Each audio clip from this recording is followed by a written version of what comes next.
Hello guys. मेरा नाम अनवर है और टुडे आज के लेसन में हम ये सीखेंगे कि मैन्युफैक्चरिंग ऑर्गेनाइजेशन में जब हम फिनिश प्रोडक्ट बनाते हैं तो फिनिश प्रोडक्ट क्विक बुक में कैसे सेटअप इसकी होती है। तो इस आज जो है ना, पिछले लेसन में हमने ये सीखा था कि इन्वेंट्री आइटम सर्विस आइटम को कैसे बनाते हैं, लेकिन आज जो है ना हम इन्वेंट्री असेंबली आइटम, जो एक आइटम बनता है दूसरी इन्वेंट्री आइटम्स और दूसरे सर्विसेज मिला के बनता है एक फिनिश प्रोडक्ट, तो वो हम क्विक बुक में कैसे उसकी सेटअप करते हैं। तो सेटअप उसी तरीके से होती है और उसी मेन्यू से होती है जहाँ से इन्वेंट्री के आइटम हम क्रिएट करते थे। आ जाए लिस्ट में। ओके, आइटम लिस्ट में यहाँ पर सारे आइटम इधर नज़र आ रहे हैं। इधर आके आइटम के साथ ये बटन पर क्लिक करें, न्यू आइटम। ठीक है, आइटम टाइप जो है ना, यहाँ से आपने सेलेक्ट करना है इन्वेंट्री असेंबली। ठीक है, इन्वेंट्री असेंबली में इसका नाम क्या होगा, क्या चीज़ बनेगा।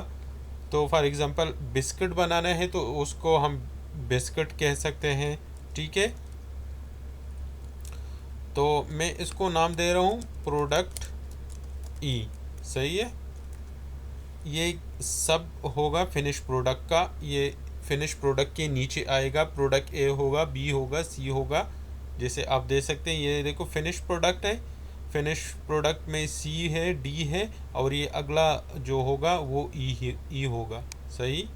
यूनिट ऑफ मेजरमेंट जो होगा वो इसको हम नंबर से करेंगे, जिस तरह ईच होता है। ठीक है, cost of sale already selected है, सेल प्राइस की ज़रूरत नहीं है, बाद में भी हम अपडेट कर सकते हैं। सेल्स सही। अच्छा, अब जो में मोस्ट इम्पॉर्टेंट पार्ट है इसका, वो ये वाला है बिल ऑफ मटेरियल।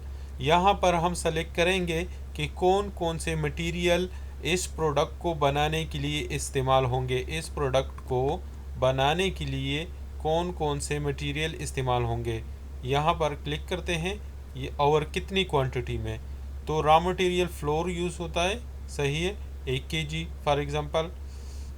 इसी तरीके से साल्ट जो है, नमक, वो इस्तेमाल होता है 0.02 kg। सही है, ग्राम में।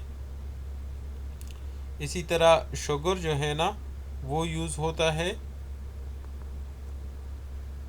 0.05 kg।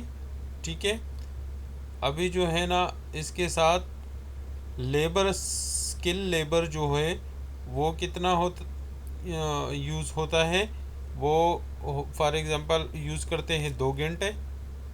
अनस्किल लेबर जो है ना, वो कितना है, ये अनस्किल लेबर है।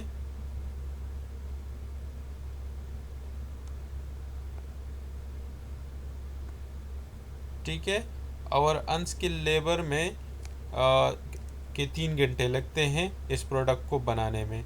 ठीक है, जब चूँकि अभी इधर पैसे नहीं है, वो क्यों नहीं है कि अभी तक हमारे इन्वेंट्री में कुछ परचेज़ हुआ नहीं है, तो वो ख़ुद ब खुद अपडेट होगा कॉस्ट। सही है, तो बस ओके क्लिक करोगे तो ये प्रोडक्ट ई जो है ना फिनिश गुड के नीचे आ जाएगा। क्लिक ऑन ओके, और ये देखो प्रोडक्ट ई वो ख़ुद ब खुद आया। फिनिश प्रोडक्ट में सी है, डी है और ई हमारे पास आ गए हैं। तो इसी तरीके से हम जो है ना एक फ़िनिश प्रोडक्ट को क्विक बुक में सेट करते हैं। अगले लेक्चर में हम ये सीखेंगे कि रॉ मटेरियल को कैसे हम इनपुट करेंगे और आउटपुट सी, डी या ई का कैसे निकलेगा। सही है ना। तो वीडियो देखने के लिए शुक्रिया। काइंडली चैनल को सब्सक्राइब करें और अपने कमेंट्स छोड़ें। इंशाल्लाह I will response to your comments. और लाइक करें, अपने दोस्तों के साथ भी ये शेयर करें। शुक्रिया, बाय।